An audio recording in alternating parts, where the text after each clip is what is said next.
Welcome to the lecture on settlement studies.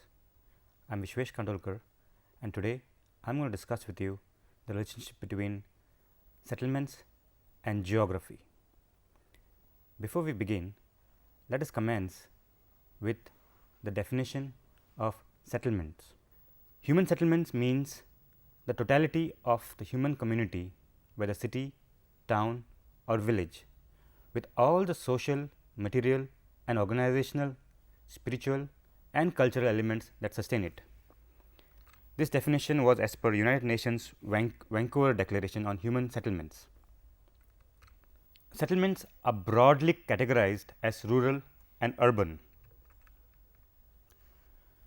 Even though this kind of watertight divisions have been problematized, let us leave this issue aside for the moment. This particular presentation will look at rural agrarian settlements and try to understand their underlying pattern.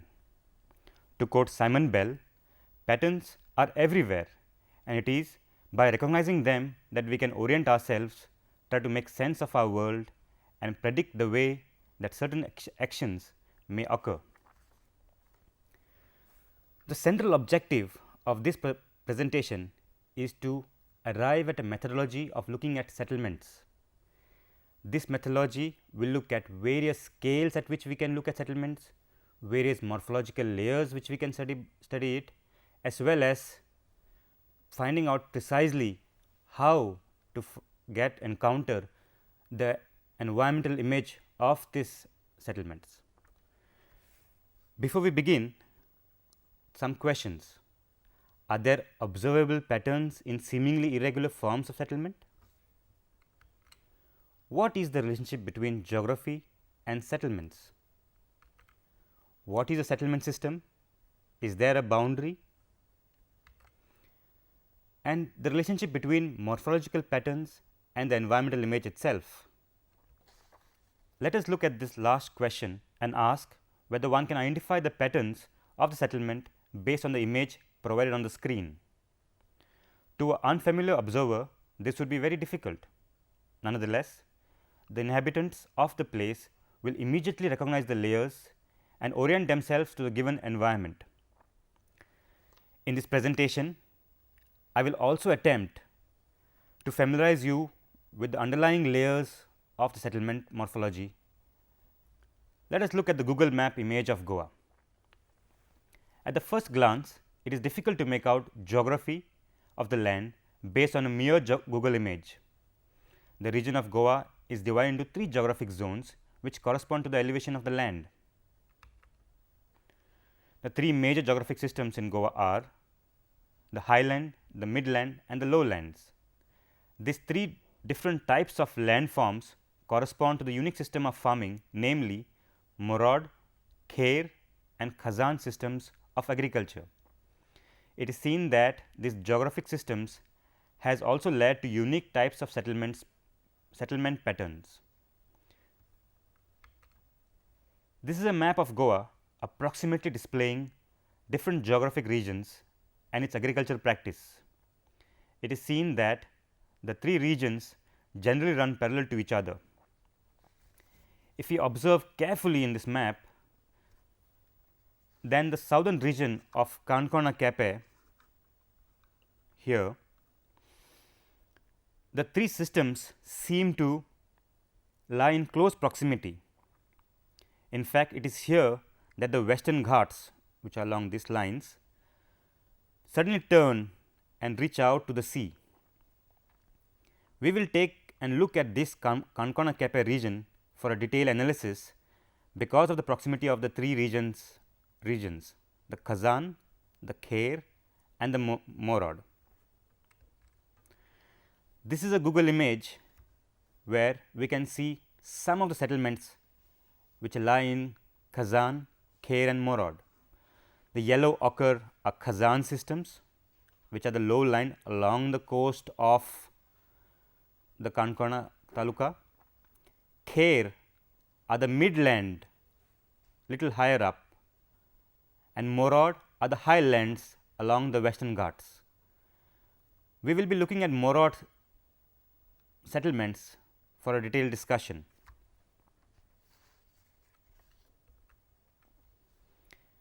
A quick look at the environmental image of the Morod settlements. On the left is a Google image 3D of some of the Morods which we have taken for discussion, and on the right is the environmental image you encounter within. This is Velipwada in Barshe, Kankona Taluka, Kankona Kepe Taluka. What we see here next is Avoli, again another Morod settlement, and on the right are the environmental images of the settlement. This is the step terraces of the Morod. The height of the terrace for farming range from 2 to 3 meters depending on the gradient of the slope. This is the picture looking same picture looking from down. Distances get distorted on heavily terraced slopes.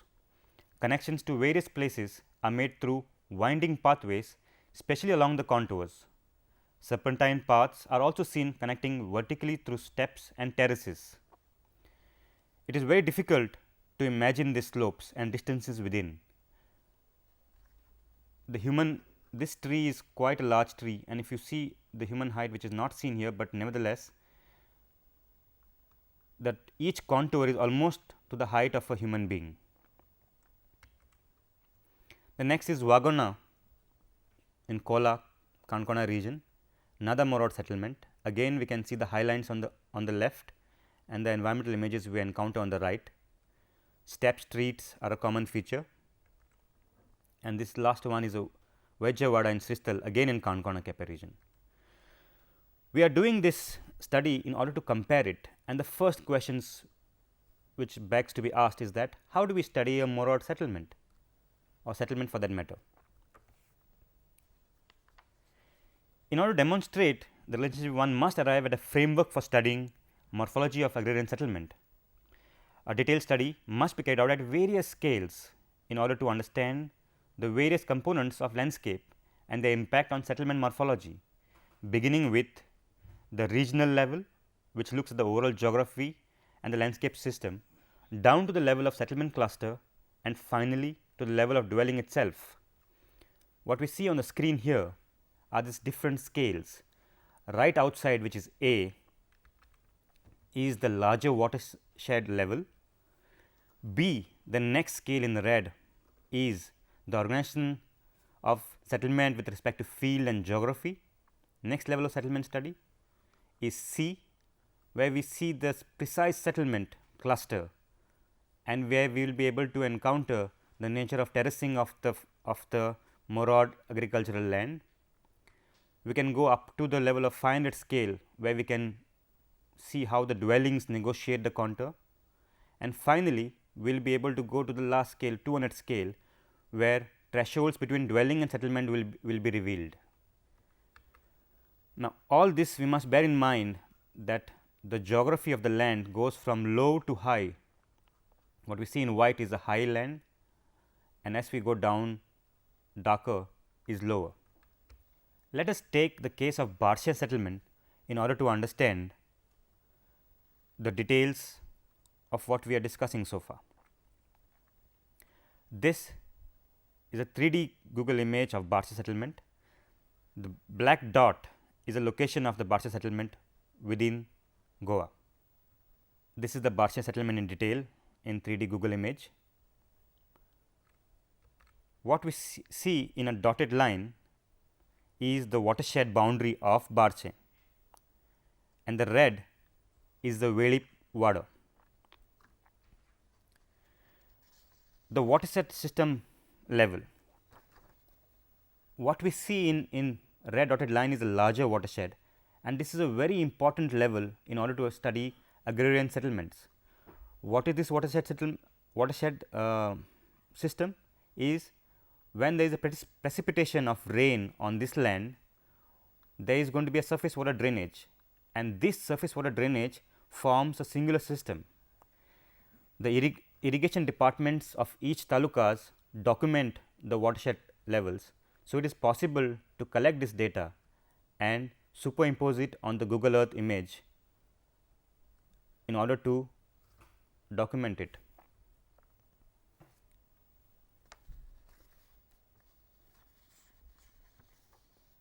Since the motor settlements are essentially dependent on monsoons and resultantly the natural drainage of this site, it becomes important to study its geographic context and its watershed system. This is because within the watershed there will be a multiple settlement clusters which will be interdependent because they derive their water for irrigation from the same drainage paths. Therefore, the first scale of drawing has to be appropriate to study this larger geographic context in order to understand this interdependency. At this scale, detailed mapping in terms of watershed has to be done with overlay of satellite imagery, which is Google Earth, watershed maps, natural drainage patterns, settlement clusters, which is called WADA in this case, and plantations, fields, etc. Here we see that on the left is the basic Google Earth 3D, and as per Jörn Mecha, what we have derived here is separate morphological layers. Right down is a terrain of the land, the next is documented contours at appropriate intervals. Next we see the watershed boundary itself, the natural drainage pattern, the fields, the settlement cluster, the plantation area and road network. We can see them here now one by one. First we have the watershed, we overlap the watershed boundary over it, the resultant water drainage pattern. Then next we can see are the fields which occur within the system, the settlement clusters which are right next to the fields, and finally the balance areas for plantations, and of course the road network within. What we will do now is look at the detail of one cluster or a WADA of that of Barsin in order to understand the same. What we have done as a part of a settlement study program is to derive a method through which we can study all the scales simultaneously. So, what we will be seeing on the screen is the mapping of the same. We have taken a small box of 4 inch by 4 inch, and at various scales we have mapped a settlement zooming out from out to within. So, right on the bottom right is 1/10,000 scale, where we can see that settlements form the cluster form which are black are the cluster settlement cluster residential clusters. Many of the settlement clusters are seen at this level. As we go to the next scale, which is 5,000 in this case, we can slowly see the figure on of the residential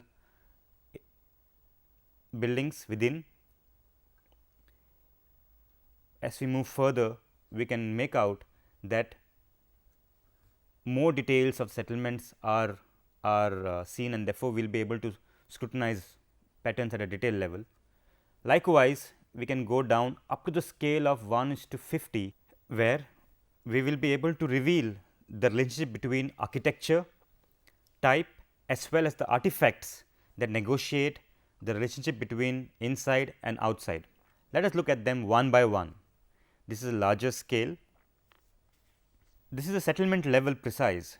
At this level, it is the extended notion of settlement that is studied, wherein the layers of the field and the plantations become an integral part of the settlement, rather than only the cluster of the house, also known as WADAs. At this level, the relationship of WADA, that is settlement cluster, to the agricultural area, we can see them one by one. This is the cluster of the residential settlement. This is in a much more detailed study, where the roof plan is overlaid with the wall plan. At 200 scale, much more detailed study, where the angans and front courtyards and the shared notions of boundaries are can be discussed. Axonometric view of the same, again we can go into details of looking at relationship between inside and outside. Finally, we can come down to 100 scale, where the artifacts which of architecture which can reveal the relationship between the inside and the outside and the 50 scale. What we will do now is look at a 3D image and try to reconcile of how this whole settlement is to be seen. This is a 3D view of Barse. Due to precipitation, we have the drainage patterns which are formed. Once the drainage patterns are formed, the inhabitants identify fields for plantation. This green is a field which has been identified. On the higher lands, the clusters are formed, and what we see here is a detail of the system where the watershed boundary which is seen in red on top, water drainage which is next, and then we see a cluster of residential called wardos along with their agricultural fields. So, let us look back at the image which we had seen earlier and now try to decipher the environmental image of it. So, what we see down are the fields. In the middle of the image is the settlement itself in terms of its cluster and houses, and right behind it is the plantation crops. At the beginning, we have the plantation which are domesticated like this coconut trees. As we go on top, there are wild plantations, sometimes of cashew and others wild berries, etc. Now, it is possible that we can go into the details of the environmental image we encounter within the settlements. So, this is the terrace fields which we have seen documented in the plans. We can very easily make out the layers, terrace fields with respect to the hilly region, some parts within the cluster of settlements. It is no coincidence that a need for agricultural based activity dictates the elements one encounter in the dwelling scale. The angan or the front courts is here seen articulated enough to contain the grains spread for the purpose of drying. What we see in small here are not compound walls, but are small thresholds to contain the rice grains from flowing out, and these are essentially a result of the agrarian activity of drying of the paddy. Of course, the secondary use of the angan space is also to socialize.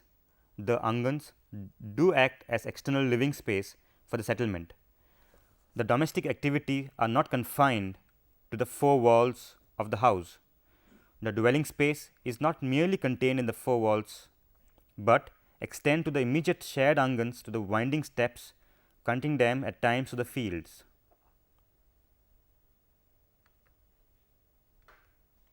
Secondary structures such as farm protection shelters and cowshed are often located in fields, increasing the footprint of domestic activity to it. Google Earth does give us the basis for correlating the environmental image we encounter with the plan form image we see from the sky, but the knowledge of the two is not enough. The series of slides demonstrate precisely that Google Earth layer, which is abstracted in terms of the pattern drawn by the researcher, and thereafter it is animated by the underlying geography to make visible the morphological layers of the settlement. Until we do not superimpose the relationship with geography of the land, we will be unable to understand the evolution of settlement pattern.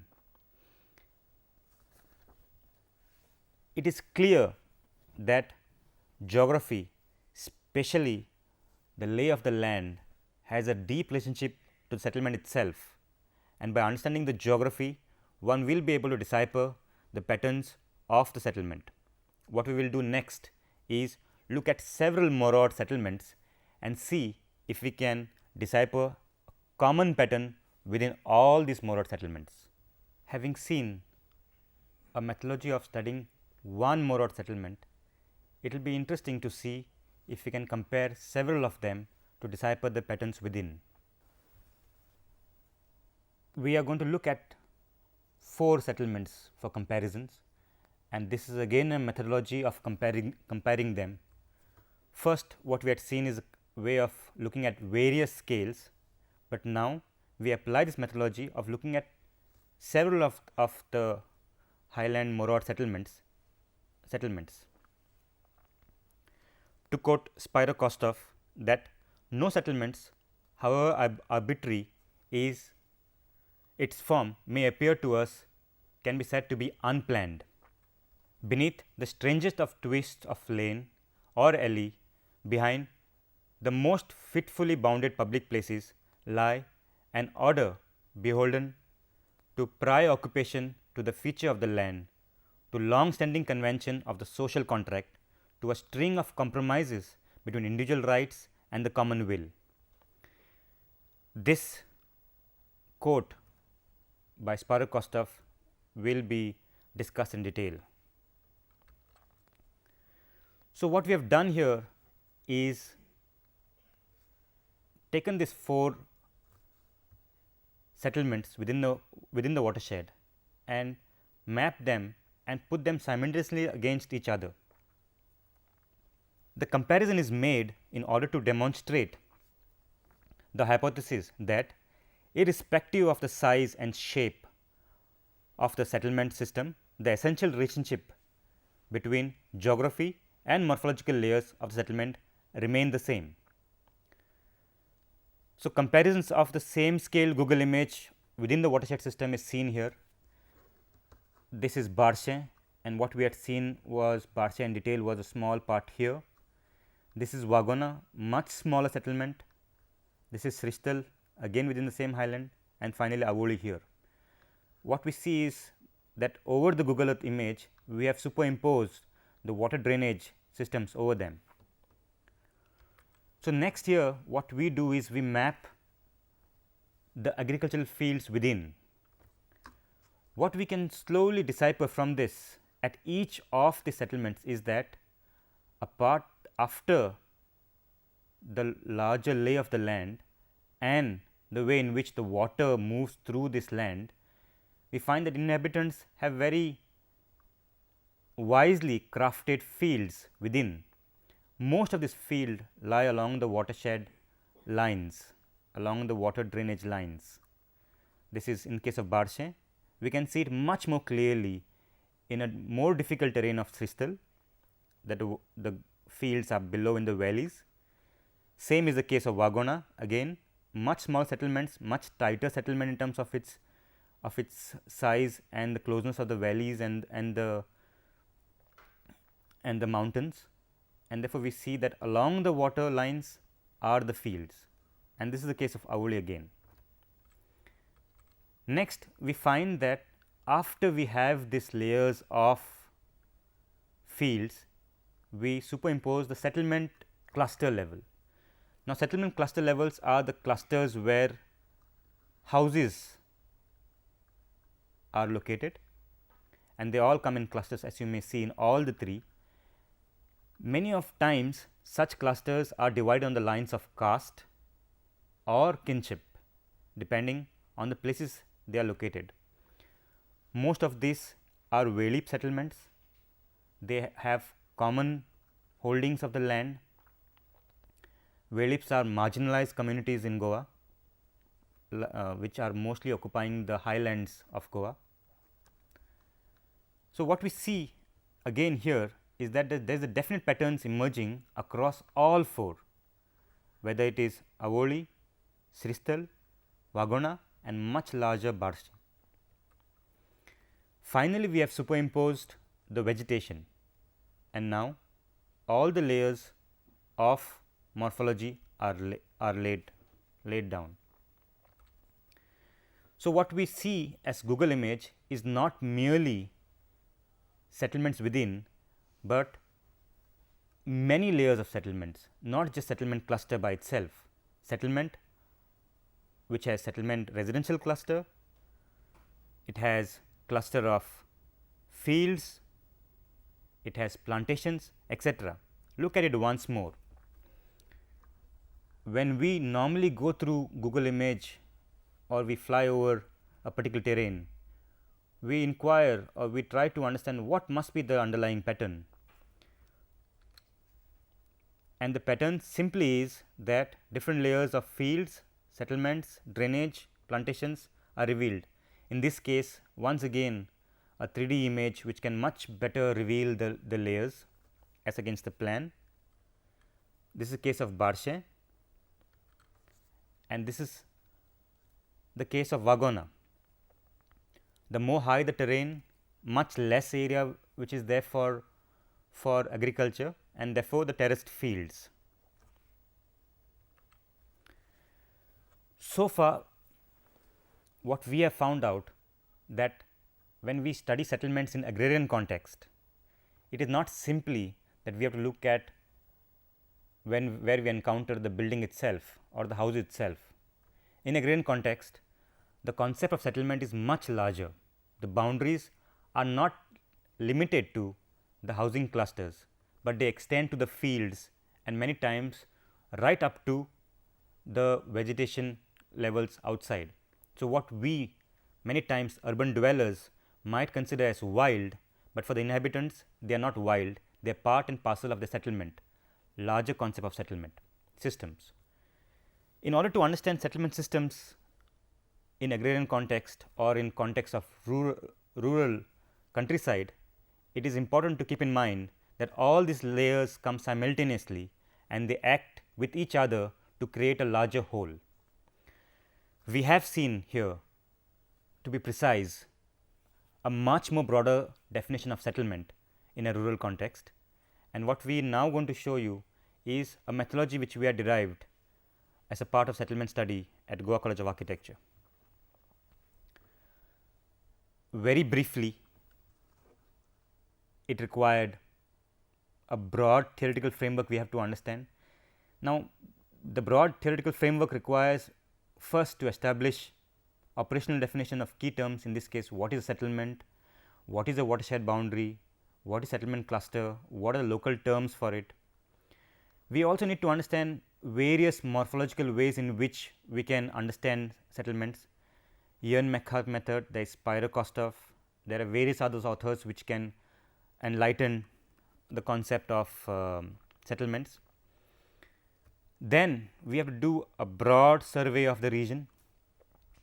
This broad survey of the region we have to conduct using Google Earth, which is a great way in which we can understand settlements. In fact, Google has opened a new way in which students of settlement studies or urban design can look at settlements, but merely looking at Google Earth is not enough. We have to go on site, encounter the environment ourselves, document and abstract the layers, but also interview and understand the politics of settlements within. The underlying politics is not possible to be deciphered just through Google Earth, and as Pyro-Costa would say, just understanding the patterns, physical patterns is not enough. We must correlate the patterns with meaning, and the meanings can only be understood once we start living in this environment, encountering the environments and understanding the daily lives of it within. A detailed documentation is then possible based on this. Now, what we had seen so far was an analytical framework of looking at the same, for which base maps are required. The base maps can be got from Google Earth very vaguely, but survey map of India can give us little more detailed topographical area. We can go to irrigation department, find out the larger watershed systems of the maps.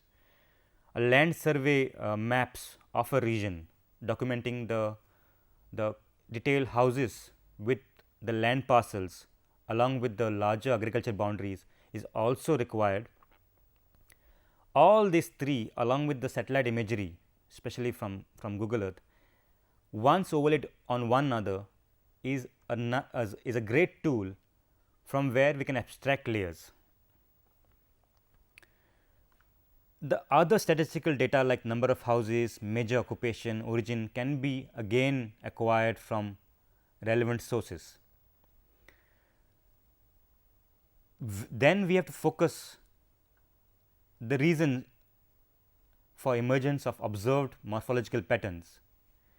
So, what we have to do is analyze at a much larger scales of say the regional level, go to the next level of settlement. As we had seen previously, we can map them simultaneously with keeping similar kind of system of mapping them, and finally this method will allow us to evolve and to bring about comparisons and discussions of settlements. What we see here is the same image of a picture which is taken out after the land has been harvested. It all looks pretty and beautiful, but people there have to work very hard in order to make this image. Urban dwellers normally who encounter such rural environments look them as pretty beautiful, scenic, use terms like nature, but they are not nature by itself, but man made cultural environments we encounter within. Hope this kind of critical look at rural settlements will help us to understand them better, to not to categorize them as natural, but understand the larger man made setting in which they are made, and this understanding will also help us to create a better methodological way in which we can document them and conserve them, and if at all plan for their subsistence. Once again, looking at the image, without understanding the fields, the dark green of the drainage which goes within the layers of the settlements and the plantation beyond, we would be unable to have a proper interventions into rural settlements. So, the major inferences are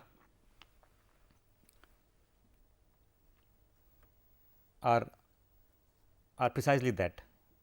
Let us not fool ourselves that urban design will just be limited to settlement cluster and architecture, but they go beyond that. Thank you. Now, we will look at few notes of how this theory had come up.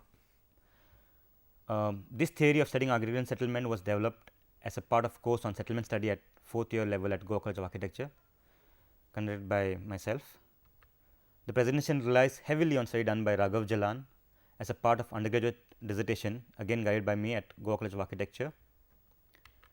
And materials used in these presentations are primarily sourced through works done at Goa College of Architecture. And these are some of the references which we had looked at. There were many references which we can rely upon, but this is a one methodology we can study it. So, part 1 focused on agrarian settlements and geography. In part 2, we will look at what is the relationship between settlement, which is located in urban context, and geography. Thank you once again.